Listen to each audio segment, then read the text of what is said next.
ప్రకృతి ఆత్మ. ప్రకృతిని మనం ఈ కళ్ళతో చూడవచ్చు, కానీ పురుషుడు అంటే ఆత్మ ఒక అదృశ్య శక్తి. దానిని ఈ చర్మచక్షువులతో చూడలేం.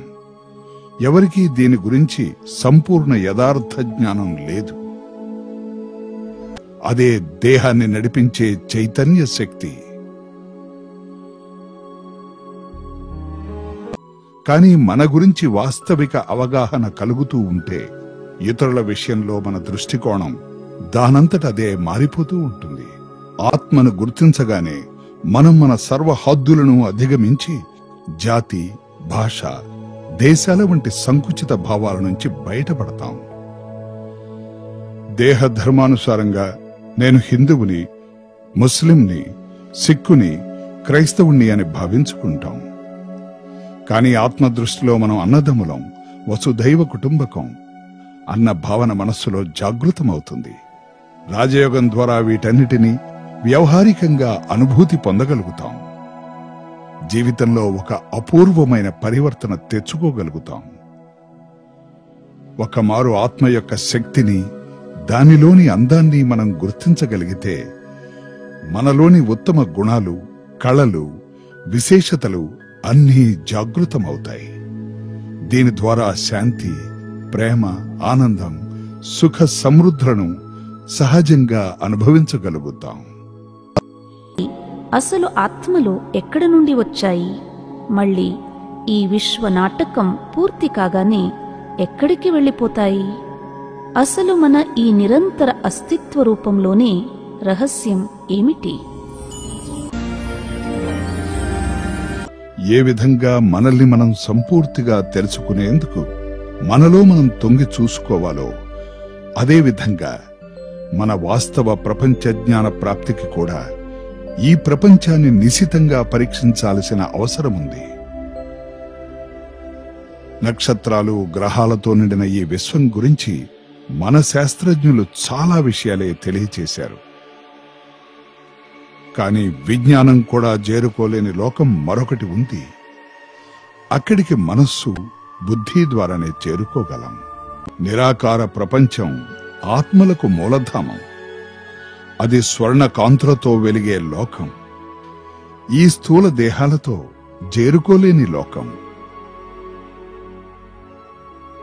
మన దేహజ్ఞానం ఎందరికో ఉండవచ్చు, కానీ ఆత్మ ఉనికి యొక్క అవగాహన మాత్రం బహు కొద్ది మందికే ఉంటుంది. దానిని గురించి ఆలోచించేవారే తక్కువ.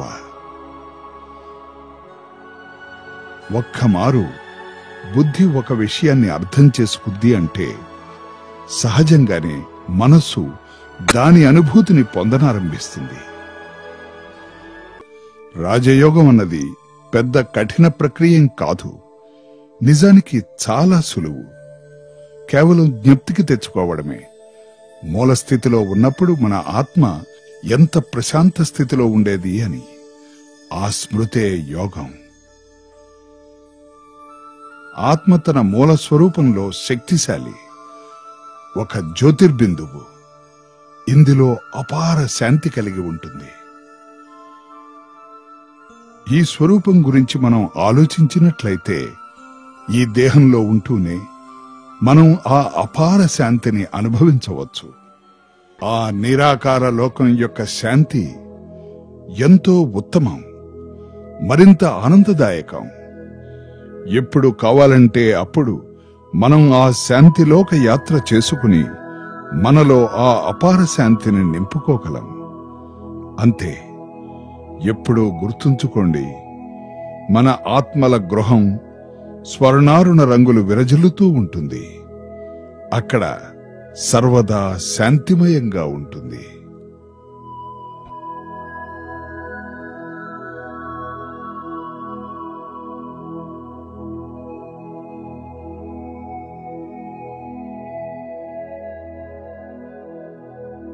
మనం మరో ముఖ్య విషయం మరచిపోయాం.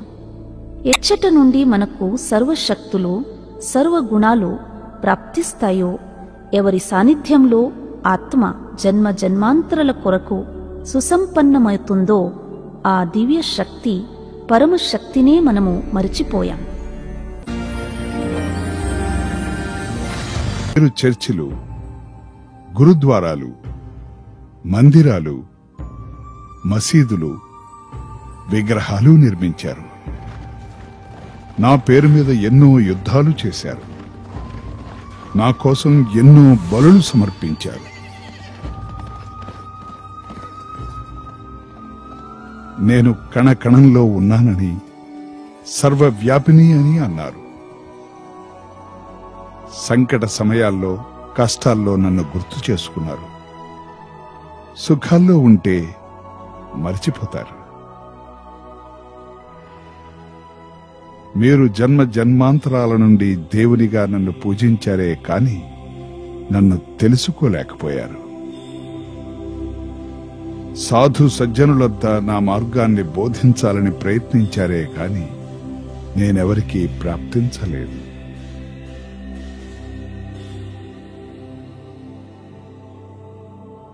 నేనే మీకు తల్లిని, నేనే మీకు తండ్రిని.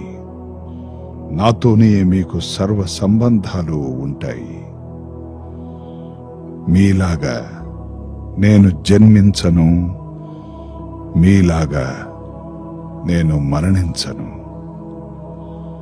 నేనొక జ్యోతిని. నా స్వరూపం అతి సూక్ష్మ బిందు సమానం. నన్ను స్థూల నేత్రాలతో చూడలేరు. మీరు కూడా నాలాగే సూక్ష్మ జ్యోతి బిందువులు.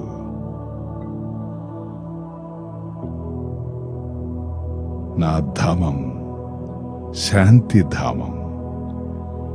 అక్కడ సర్వత్రా శాంతి వ్యాపించి ఉంది.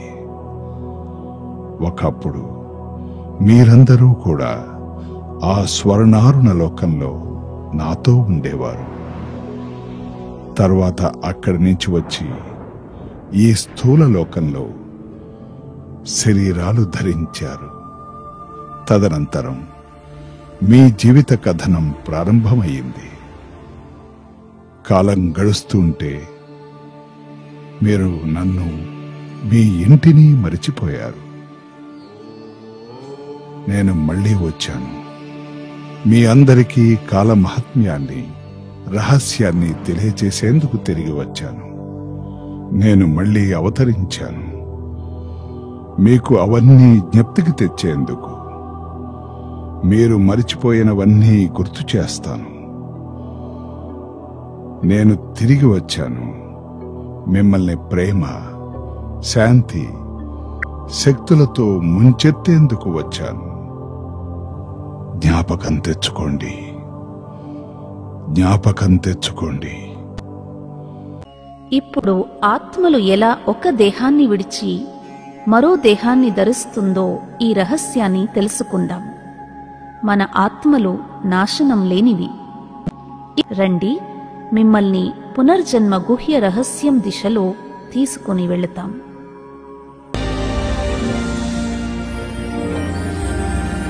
కొంతమంది పిల్లలు చిన్నతనంలోనే విశేష కళల్లో నిపుణులైపోతారు. అలాగే కొంతమంది ప్రవర్తన చూడగానే మునుపటి పరిచయం ఉన్నవారిలా కనిపిస్తారు. శక్తికి పుట్టటం గిట్టటం లేవని సైన్స్ చెబుతోంది.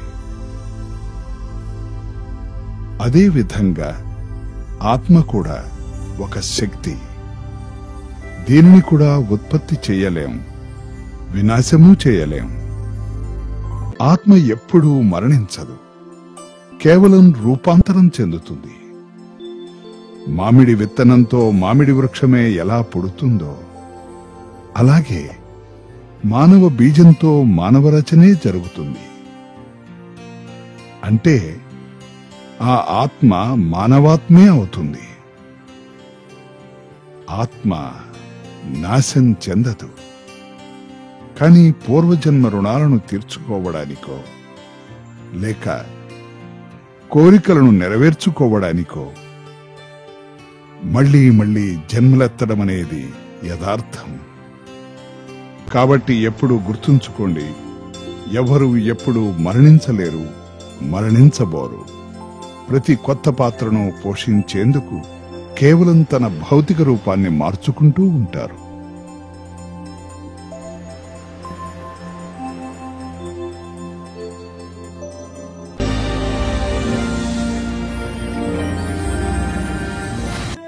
ప్రస్తుత కాలంలో మానవుడు తన దౌర్భాగ్యానికి ఇతరులను దోషులుగా ఆరోపిస్తాడు. న్యూటన్ మూడవ సిద్ధాంతం ఏమిటి? ప్రతి క్రియకు సమానమై విరుద్ధమైన ప్రతిక్రియ ఉంటుంది అని.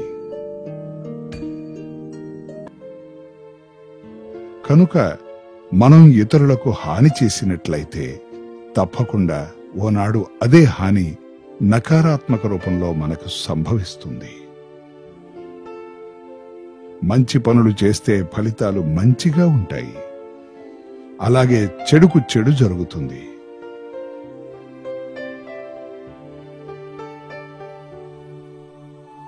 కర్మ సిద్ధాంతాన్ని పూర్తిగా అర్థం చేసుకోవడానికి మనం పునర్జన్మ సిద్ధాంతాన్ని పూర్తిగా అర్థం చేసుకోవడం చాలా అవసరం.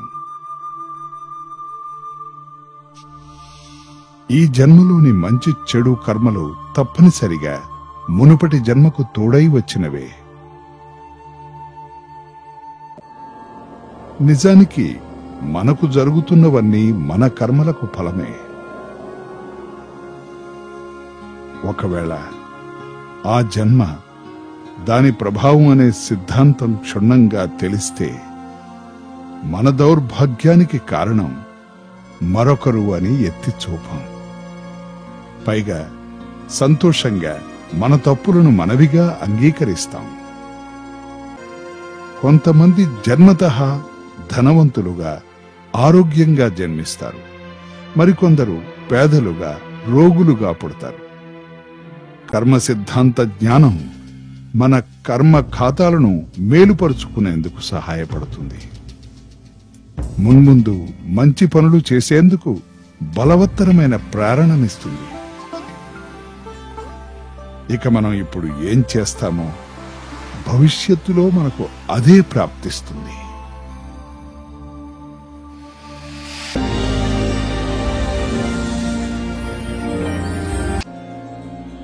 సత్య పవిత్ర జ్ఞానాల అనుభూతే యోగం. నేను ఒక ఆత్మను, అతి సూక్ష్మ జ్యోతిర్బిందువును. మరి నా ఆత్మ యొక్క తండ్రి కూడా నాలాగే ఉన్నారు. కాని ఆయన పరమ అనంతులు. ఆత్మ పరమాత్మల మానసిక సంబంధమే సర్వోన్నత మనస్థితి. ఆ స్థితిలో ఆత్మ స్వయంగా శాంతి, ప్రేమ, ప్రసన్నతా సాగరంలో తేలియాడుతున్న అనుభూతిని పొందుతూ ఉంటుంది. యోగ శబ్దం వినగానే మనకి అనిపిస్తుంది ఇదేదో మహా కఠినమైన ప్రక్రియ అని. నిజానికి కానే కాదు. నిజానికి యోగం అంటే అర్థం జ్ఞాపకం. ఆత్మ తన తండ్రి పరమాత్మను స్వచ్ఛమైన మనస్సుతో తలుచుకోవడమే ఈ యోగం. అలా ప్రతి మానవుడు తనలోకి తాను లోతుల్లో తొంగి చూసినట్లయితే తనలో తన వాస్తవమైన ఇల్లు, ఈశ్వరీయ అపార శాంతి చిహ్నాలు ప్రస్ఫుటితమవుతున్నట్టు అనుభవం కలుగుతుంది. యోగానికి ఒక అర్థం మనకు మూల స్వరూపమైన అనగా నిరాకార లోకంలో కేవలం ఆత్మ రూపంలో ఏ అనుభూతులతో నిండి ఉంటామో ఆ పరమానుభూతిని జ్ఞాపకం చేసుకోవడమే యోగమవుతుంది. జ్ఞానం అంటే అవగాహన. మనల్ని ఈ ప్రాపంచిక హద్దుల నుంచి అతీతంగా తీసుకునిపోయేది.